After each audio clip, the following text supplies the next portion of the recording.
We made it through Monday. Always the hardest day of the week, guys. We made it through. You start the day and you're like, man, how am I going to face this week? And then as the day goes on, you just feel more and more encouraged and inspired, hopefully with the work that you're doing. And that is exactly what we are hoping to do here on another episode of I Could Never Be here on the Popcorn Talk Network. Something that I was really thinking the past couple days is that everyone has a dream. You know, we think, oh, having a dream is special. Having a dream isn't special. The special thing is putting in the work to make that dream a reality. And something that I learned so much from Kevin Undergaro, Maria Menounos, who founded this network, is that every year you're guaranteed 52 weekends. For the rest of your life, 52 weekends every single year. That equates to 104 days a year, almost a third of the year that you have an opportunity to outwork someone else. If you have a dream, if you have something that you want to go after, take a day on the weekend. Again, you have 52. Sacrificing one or two, not going to hurt you. It's only going to help you, achieve that dream. And someone that we have in studio today is still achieving her dreams. Incredible. You're hearing this song, I Can Only Imagine, and she is one of the stars of that film, which continues to surprise and amaze people at the box office. Before that, though, she starred in Flipped. She also starred opposite Kevin Costner in Swing Vote, has starred in so many other projects. I am so excited to be able to talk with her about this movie, about her career. Please welcome Madeline Carroll. Thank you so much. How are you doing? I'm so good. I'm so good. Just like basking in the success of this movie, it's just completely shocked all of us, and just as it's like watching a snowball roll down a hill, as the director said, and you're just like watching it grow and grow. It's crazy. What was your expectation for the film? I mean, going in, hearing now that it's up to 70 million at the box office, it's still top 4 this weekend, several weekends after it came out. I know, it's literally insane, and we're all really shocked and amazed, but just the power of the film, it has a special something about it, and it's really affecting people. And I think that's why it's growing so much, because people are, getting on the phone to their friends being like, this profoundly affected me, this made me, change my life or whatever. And so I think it's definitely word of mouth, and just the churches that have got behind it have really pushed it forward. And now from them pushing it forward so hard in the first weekend, Hollywood really took notice as to what it was happening. We had predictions that it was going to do 2 million at best, and it ended up doing 17 in its opening weekend. So people were like, wait, what's going on? So it's just been crazy ride. What was your reaction the first time that you saw it? Oh my gosh, I literally cried my eyes out. Not just because, yes, it's such a beautiful and amazing, I was so blessed by the way it turned out, but for me, I saw it and I saw how amazing it came out, but I just couldn't believe what God did for me in my life. I was about to quit last year, literally fell on my knees and was like, I can't do this anymore. I can't keep going. This is too hard. And it's taking the life from me. And I literally thought, I was like, this just mustn't be my calling anymore. God must have moved on, so I'm just not being obedient and I need to move on. So I fell on my bathroom floor, cried out to God and was like, Lord, I don't understand. What am I supposed to be doing? Wow. Where are you? What should I be doing here? And I made up in my mind that I was going to quit, and I was like, I'm going to call my agents and I'm going to let them know that I'm done, and it's way too hard. And I said these last 2 sentences before I walked out of the bathroom, and I was like, but if I'm wrong, God, and this is still where you've called me, then please send me something that would edify you, and that's how I'll know that I'm still meant to be here. Not kidding. The next day I get a text message from a director saying, hey, I want you to be in my next faith-based film. And I was like, what? Literally word for word, God answered my prayer, and I couldn't believe it. And then 2 months later, I was at a commercial audition for something else, paired up with this woman to be my mom in the audition, and she was like, hey, you're Madeline Carroll, right? And I was like, yeah. And she's like, you need to go out on that new movie, I Can Only Imagine. And I was like, wait, like the song? And she's like, yeah, like the song. So I heard about the movie through another audition, left there, called my manager, Susan, and was like, hey, you have to get me in on this movie. I knew when I heard the title that it was going to be so powerful, because I was familiar with the song my whole life. And then I got set up a meeting because they had already been seeing girls and they already had some choices. So they were like, oh yeah, we would love to see her. We were actually trying to get a hold of her, so we would love for her to come in and just meet with us. So I literally went over there, had a meet and greet with them, which doesn't happen. Yeah. And didn't read lines, nothing, just literally sat in the room talking with them about my testimony and my story. And they booked me off of my heart. Wow, just off that conversation of getting to know you. Yes. And they saw me as, who I am in him before they saw me as an actress. And so just totally crazy. I can't even explain how it feels for it to come out and be like the way it is, and just the grace that God had on me, just meant to be, like just a meant to be thing, and I'm overwhelmed by it.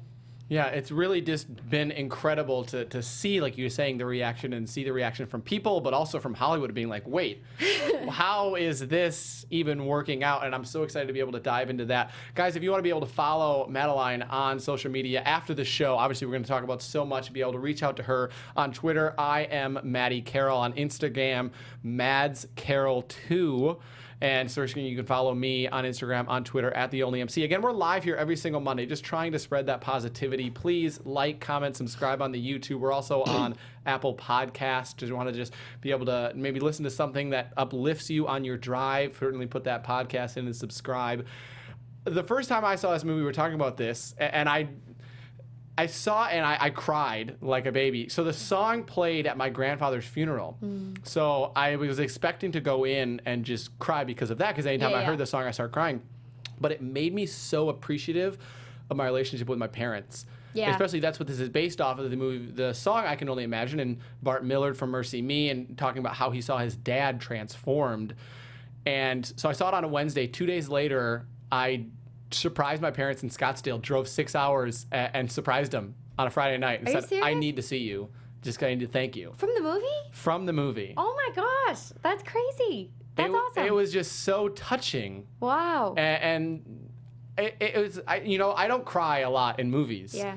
And the entire second half. I know. That's just me every time. Like, and you maybe you try to hide it right away. You're like, oh, okay, just a couple sniffles, and then you're like, there is no hope. No. Straight rivers. Me too. The part where they like pull out after rebuilding the Jeep together, like just gets me every time. It's just it really gets me every time. I cry so hard. And for those of you who haven't seen it, they build this Jeep together. Not trying to give anything away, but they build this Jeep together to make some memories after he's been so wounded by his dad. And they pull out in this Jeep, and it's the power of forgiveness. Just you're overwhelmed. You're overwhelmed by it, especially from seeing like how hard he was to him at the beginning of the film. It's crazy. The water works. Yeah, and Dennis Quaid plays the father. What was it like working with Dennis on set? I mean, because a lot of people think of him and they don't think of him as like a Christian actor. Yeah. And I think be able to bridge that gap. What was that like? Crazy. So I actually, in some of my interviews for Swing Vote way back when, I had said that he was one of the people that I wanted to work with. Really? And I got to work with him. Yeah. So I loved The Parent Trap growing up and always thought he was like so cute and everything. So in all honesty, and so I was so excited to work with him, and he's just so nice. And it was different, like you said, to see him in that light, playing someone so hard and harsh, because he's like the dad. He's a loving dad, and everything else. And so I think for him it was a really, really cool role, and he actually had his own personal transformation through doing the movie. Wow. And it's been unbelievable. He's really been on board promoting the movie. He didn't want to stop. He was supposed to start filming something else and still wanted to be promoting like crazy. Yeah. So he was just a blessing. He had his kids on the set and just a loving guy. Exactly what you would expect him to be. I hear about a lot of Hollywood movies that are maybe faith-based, and even like the Book of Eli or the Passion movies, where they talk about the mood on the set is just completely different. What was the mood on set for a movie like this, knowing the purpose that you're trying to get out through it?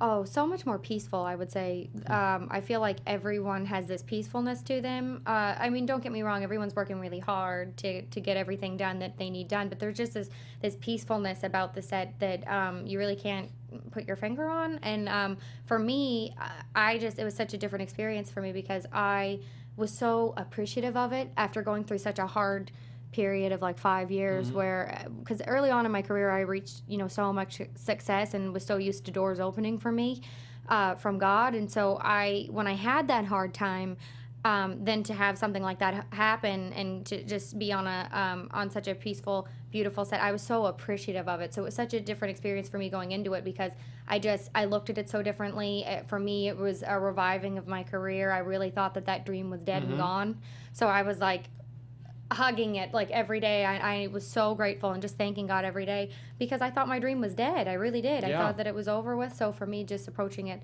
that way was really, really incredible. And just also having Andy and John, who directed the film. I've worked with, everyone's been so nice, all of the directors I've had a chance to work with, but they literally every day were telling me we're so proud of you. We're so happy the choices you made in your career. We're so you did everything right. You did exactly what you were called to do. And I kept crying because I've never heard that before. I've never never been reaffirmed like that by anyone else in the business, really, in positions of power. So it was like just a blessing for me all around, such a healing experience for me all around. And like the things that I learned and went through on that set, like I'll take with me for a lifetime. What do you think the reason is, or maybe how will this change kind of the Hollywood scope? I mean, people always support Hollywood Christian movies, high Hollywood movies. I think 2 years ago, and all the movies in the top 10 were at least PG-13 or under. And it's because people want these family films. Yeah. How does this change that landscape or continue to change that landscape? I think that it's, for Hollywood, they're all about numbers. So it's really when these faith-based films do well, or these films with positive messages do well, that's when people are like, hello, attention, like it gets Hollywood's attention. They want to do stuff like that. So I think that it's going to continue to change because now these studios are going to be like, okay, how can we get our hands on something like this where we don't have to put a lot of money into it and we're getting everything and more back. So they're looking at it through a numbers thing, which is fine for faith-based people because guess what? Now they're going to be getting jobs. Now they're going to be getting, brought to the table in these big meeting rooms and stuff like that. So it's so important when these films are supported. I mean, this past Easter, there were 3 faith-based films out in one weekend. Paul was out. I Can Only Imagine was out. Live Like Line, God's Not Dead, 4 actually. Yep. So it's like, it's a turning point, and I think that's why even movies that have good undertones, like Marvel has Hollywood by the throat because all these families want to go see them because they're positive. You can see them with your family, and so really just the numbers are the big attention grabber. So that's why we're so thankful for all the people that came out and showed up for the film, because now other movies are going to be put into production and scripts are going to be greenlit that people have been trying to get made for years on end. You know what I mean? Cindy Bond was trying to get this movie made. She's the producer on the film for 8.5 years. Wow. 8.5 years. So, and then that also goes to with timing too, because Bart actually said in an interview, who the movie's based on, that 5 years ago he wouldn't have been emotionally prepared for this movie to be released because it's such a personal story. But 8.5 years trying to get it made. And she told me that a lot of the people that she had brought it to are now calling her and they're like, how did you do this? Like, how did this happen?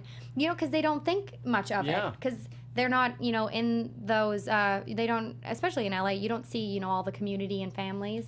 But in places like Oklahoma, people are coming out in throngs to see it because that's all family places. You know what I mean? So I think it's going to be definitely just all these films doing well. Not to say that I Can Only Imagine is going to be this film that's going to make all these open doors. There's so many that are like doing so well right now, and they're just all opening doors for more movies to be made and putting more people like Cindy and Andy and John into positions of power to make more films like this. Yeah, and it's, again, this weekend I think it was another 7 million, I think, at the box office, and again, it's up to 70 million, which is incredible, and the fact that it was made for 5 or 10 or something. I know, it was made for, I think, 7. Yeah, incredible, the work that's being done through that, and then the conversations that are being started as well. Yes. You look at that, of not just the entertainment value, but the impact of the conversations with families and hopefully, building stronger families.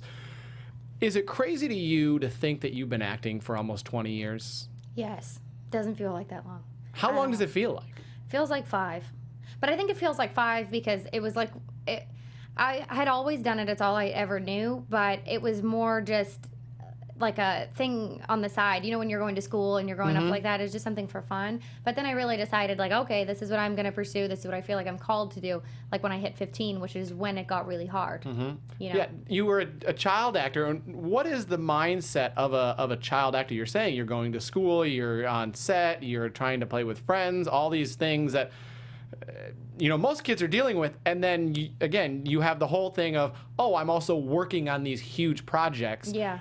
What is the mindset there? What is life like as a child actress? It's for the most part normal, other than when I was gone filming for like 3 months. That was hard, being away from my brothers and stuff like that. I have 3 brothers, and it's hard, but it's just more.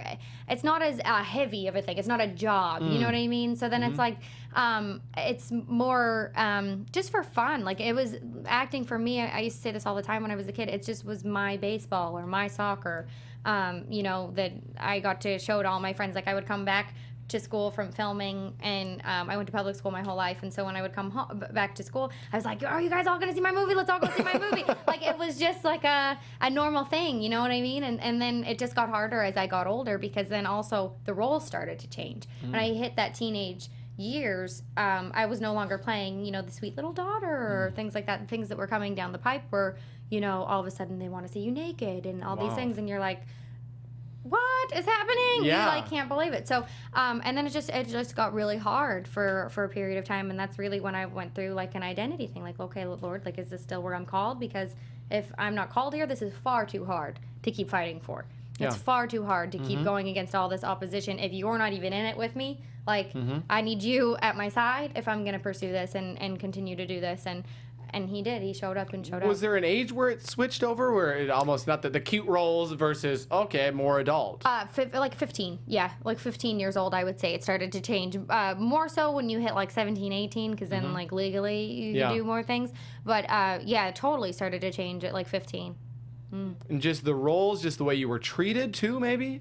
Well, yeah, I noticed a big difference in that too. Like a lot of the sets that you go on when you hit that age, they always apologize, the grips and stuff would apologize for cursing around you and stuff. And then all of a sudden, that's when I knew I was growing up, when they would say an F word or something, and they would be like, oh, sorry. And they're like, wait, no, you're too old for that now. Now I can curse. And I was like, I must be getting old now. But yeah, it's just the parts naturally. You start doing the high schooler thing, and then everything's edgy. Everyone wants to see edgy now, and the most shock factor thing. And you're like, oh my gosh, how are these things, some of them even being funded? And I get sometimes you got to show the bad to show the good, but just sometimes things are just for no reason at all, and you're just like, what is this? But I think that's why it's been so dark for so long. That's why all these positive things are starting to do well, because people, it's like a drink of fresh water, you know what I mean? People are like, finally, something I can sit with my children, or I can sit with my family and see. Do you notice a difference being in the industry? I mean, pre and post kind of the whole Weinstein and everything scandal, and just the dark light of the industry? Yeah, I notice a lot of people that I know personally, even that are really trying to do good in Hollywood, are now getting these positions. So it's all these bad things were being moved out, and so now all these other I have a friend, she's a female trying to make positive movies, just got offered a huge directing job, and it's just completely open doors. And I notice a big difference in people just wanting change, and not, I notice that right now it's a good thing to be a girl right now. It's a really good thing to be a girl. They're getting a lot more opportunity than ever before, and I feel like a lot of different races are getting a lot more opportunity than ever before. So I've noticed a really big difference coming on the other side of it. Yeah. How do you not get burned out having done this for so long and still only being low 20s? Oh my gosh, I don't know. I think it's just you're passionate about what you're called to do. I think it's just something in you. I always think of Psalms 139, you were knit together in the womb, and I think God just puts things in you for your purpose, and I think that's why you'll never get tired of it, because the gifts and the calling of God are irrevocable. And so I think it's just always a drive inside. And I also, for me, as I'm getting older, I'm getting into other things too, so not just acting, I want to do producing, writing, and so you're just kind of creatively moving into these new avenues and always doing something different. And I think that one of the blessings about being an actress is you are always doing something different. You know what I mean? Every script that comes down the road is a different person to play, a different character to play, and so it's a ever-changing job. So I think that's part of the reason I don't get tired of it too. Is I think it's fun. Yeah, grew up in the church. What impact did that start having on your career as an actress and the roles that you wanted to take, or saying no to some roles? Major impact on that. When I was growing up, I first of all, I came to know the Lord when I was grew up going to church, but came myself at about 9. Started reading my Bible and really getting close to God. Felt the call of God at a very early age, and I think because I was so close at that young age, it was definitely as things were happening in my career. Things were happening also in my spiritual life, and so when I was getting closer and closer to God, it made me not want to do certain things, especially when I would get job offers for really big movies that I just knew wouldn't lead to a good place, because when I would pray about them, I felt like it wasn't going to lead to a good place. So that helped me make those decisions. And I had praying parents, my mom and dad just always watching over me and praying over me and directing me, especially when I was young. But from that foundation, and then when I was young, teaching and instilling that in me, now that I'm older and I'm doing it myself, I know what to do. You know what I mean? To approach God on everything, because I know that, I've tried it without the Lord, and I've tried it with him, and it's 100% better with him. Absolutely. How much of the decision was, talking about your parents, obviously, strong faith, how much of the decision for certain roles did you bring to them, or you make on your own, or just seek their guidance? Especially when I was younger, all of them. When I was young. I got offered this franchise when I was about 11 years old after I did Swing Vote.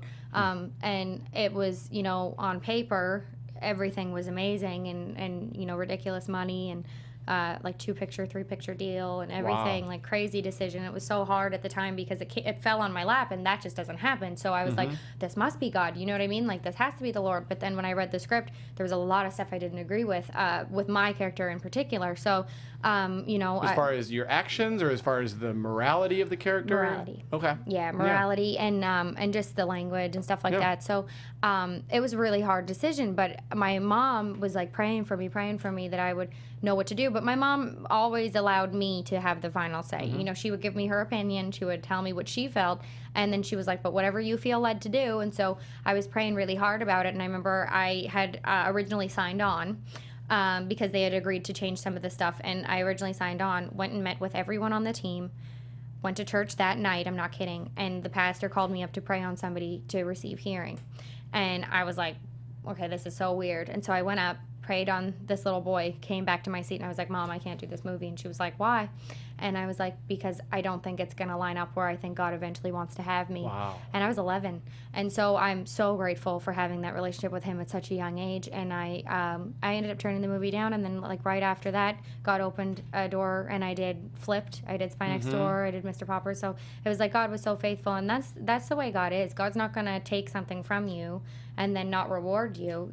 God is a rewarder of those who diligently seek him. So I'm thankful I had, to answer your question long ways, but I'm thankful that I had my close relationship with God, because I've walked through everything with him. Yeah, I have to ask, because I know people in the live chat and people are wondering what the project was that you said no to. Are you able to share? Do you want to share? I can't. You can't? No, that's totally fine. Because I was so blessed by the director, and he was so kind, and he was really understanding of my choices, and he ended up actually sending me a Tiffany cross after I had turned it down. It was one of the hardest things I ever had to do, though, because I was already like so deep into it. I went and screen tested for him with the other characters, and it was like such a hard process to like. Once you've like gotten that far, it's so hard to unbind yourself. So it was like, I think back on it and I get so embarrassed, but I just knew that it was the right thing to do, and I still pray all the time that I'd get to work with him again one day.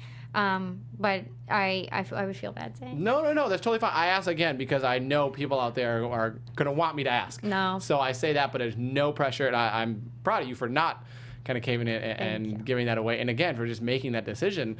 How do you pick the roles then? Do you look at language? Do you look at morality of the character? Do you look at plot line and storyline? And even you said sometimes you need the bad to do the good. Yeah.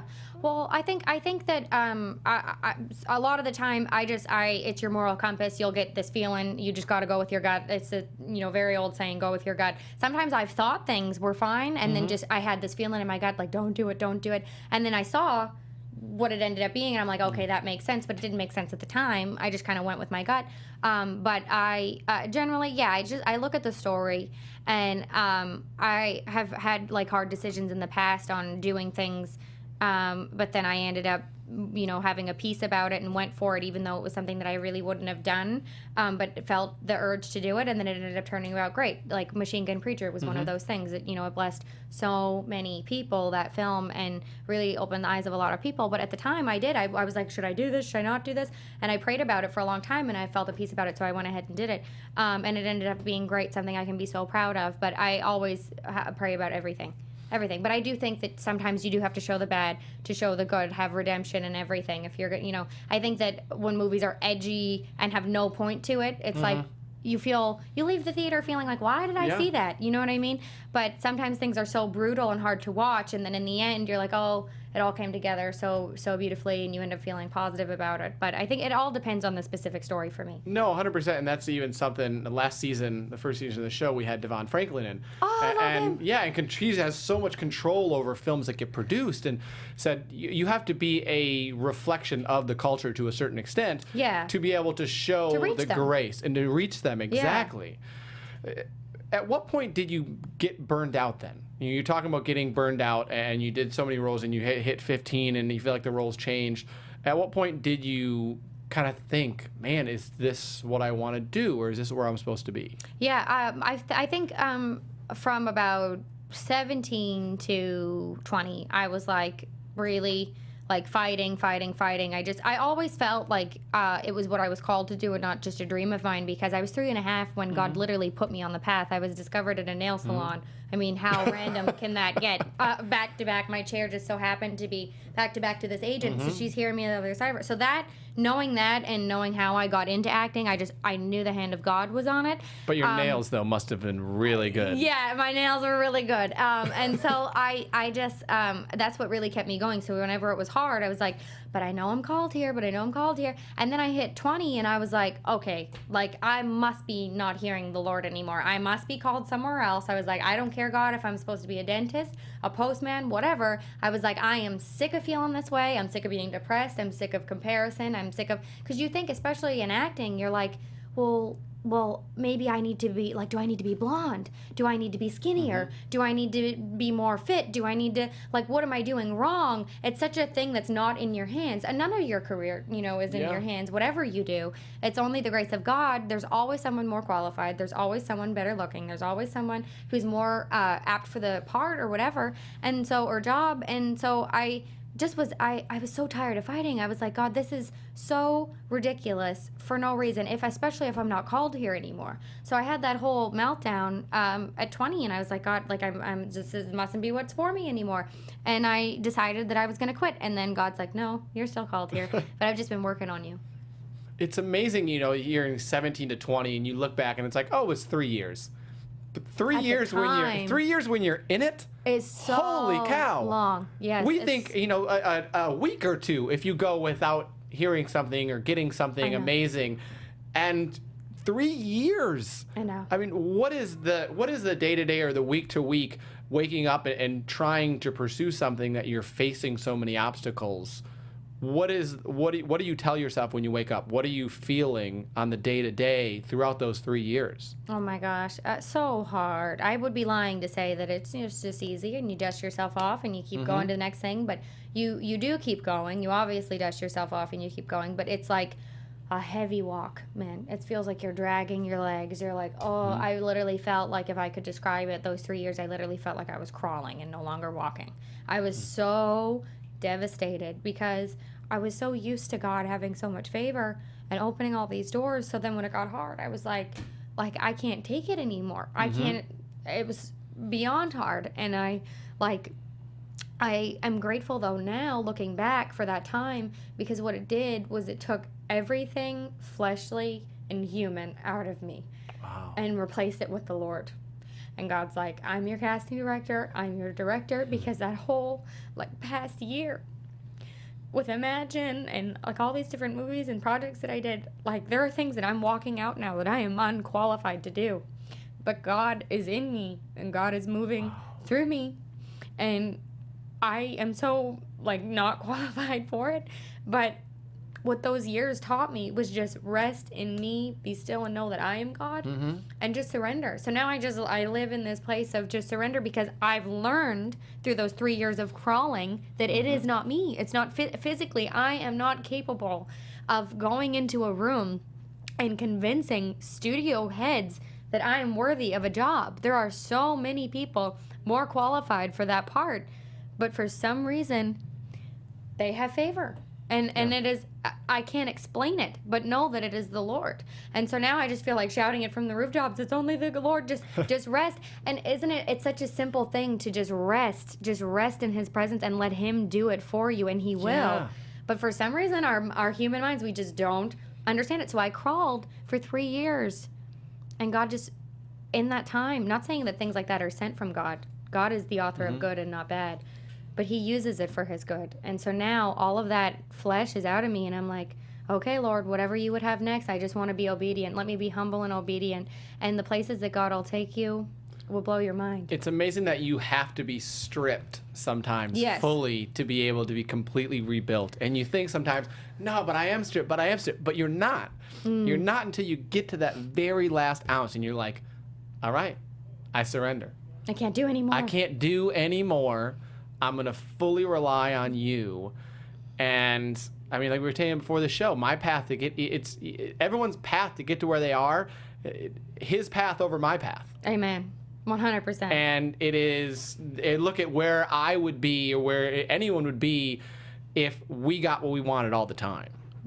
Oh, yes. Be thankful for the no's, too. You got to be thankful for the no's to your prayers, too. Yeah. Because there were so many times that I went out for things that I thought, like, oh, this must be the Lord. This has to be it. Like, I'm going to get this. This is going to be my big break. And then it doesn't happen. And you're devastated at the time. But then in due season, in due time, God will reveal to you why that didn't work out. And you're like, okay, Lord, thank you. Yeah. Thank you, Lord, that I didn't get that. I get it. Now, you have to be thankful for the closed doors, too, as well as open ones. You look at it and you're like, oh, he opened the door. And it's like, yeah, he opened the door to the foyer. He didn't open the door to the main room for a reason. Yes. It's just, what drove you in those 3 years to keep going? And what still motivates you to keep going? And to really just, all right, I'm feeling driven. I'm feeling that this is my path. Because I think now, after like we were talking about surrendering, and I just was like, okay, God, I surrender in the bathroom that day, and the next day God answered my prayer.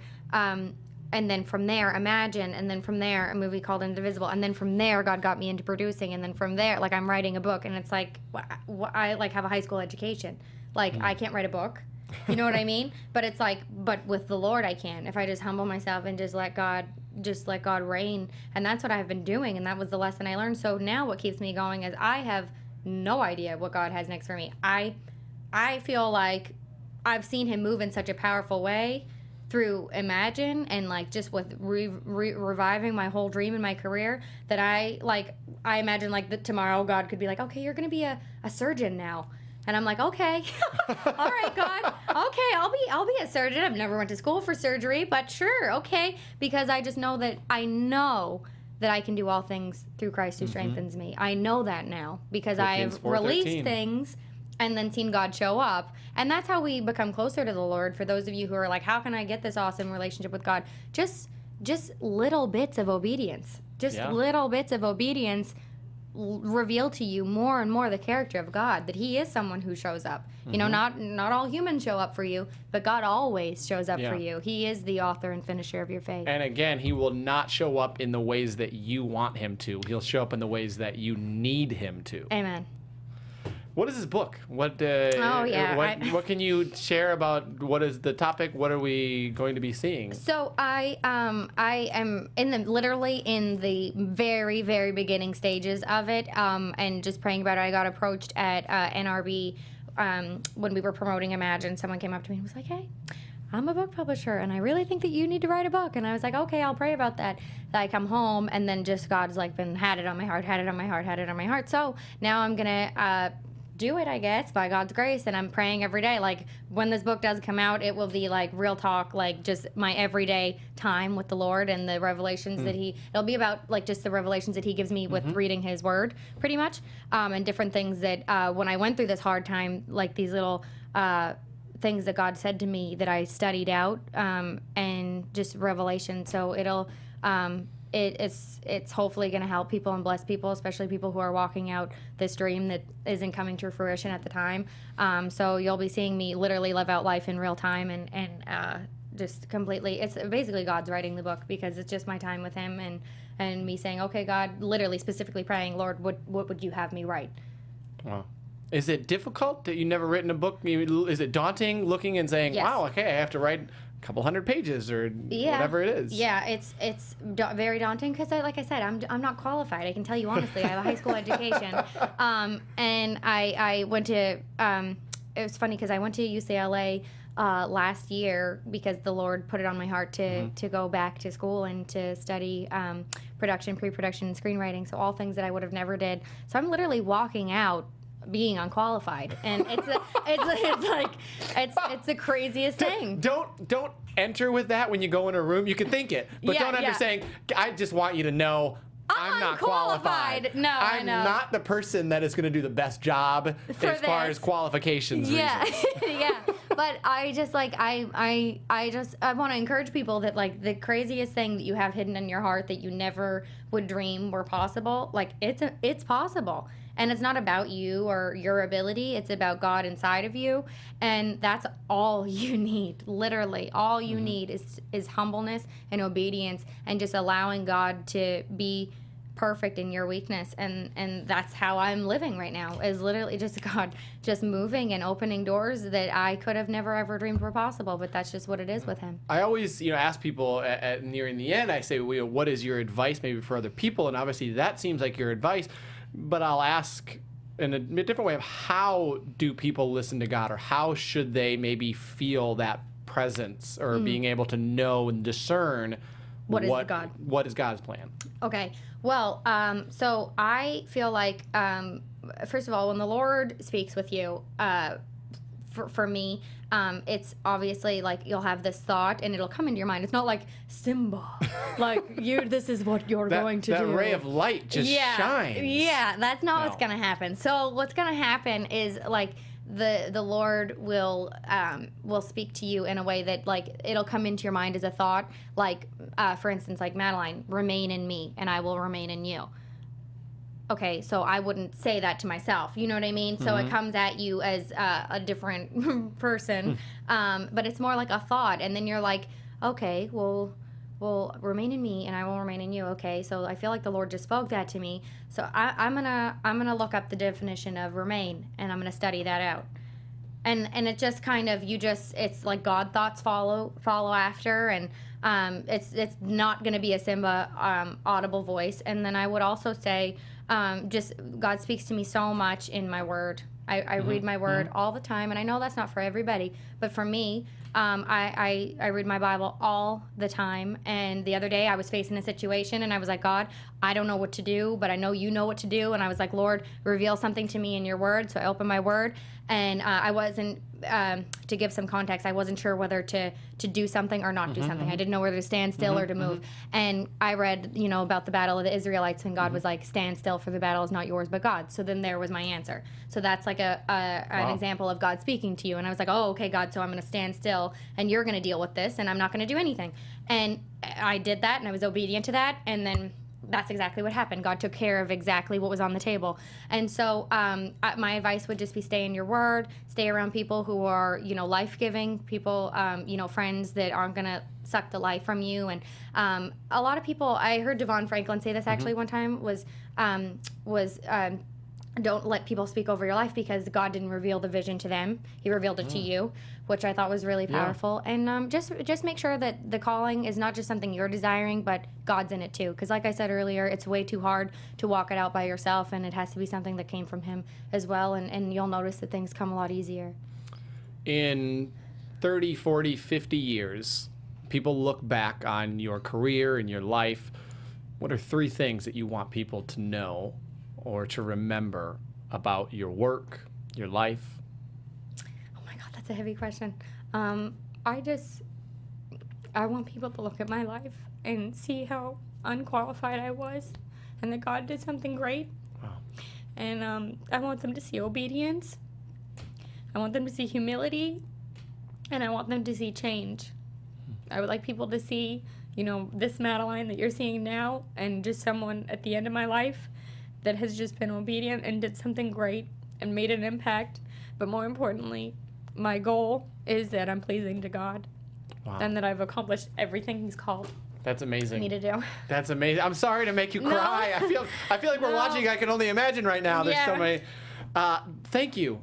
Like unbelievable thanks for you for coming in here, but being so open, and especially about those times when there are times that everybody experiences, which is, again, why I have this show where you think these people on the screen have these incredible lives that are living these lives that, I can't relate. I could never be this person because their path was easier than mine. They had money, they had influence, power, whatever.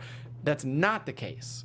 It is not the case. Of everyone who has achieved success has had these moments of weakness where they're like, what do I do? Yeah. How do I move forward? And thank you so much for opening up. And again, go see I Can Only Imagine. Guys, it's still in theater. I think it's like more theaters are even showing it now, that they're seeing the reaction from people. And again, it was fourth at the box office, $70 million already. And again, people thought it would maybe make 10, 5, 10. It's been incredible. And I wish you nothing but the best. Thank you. I mean, Same it's to been you. incredible. I And can't wait to with see the where book- you are years down the road.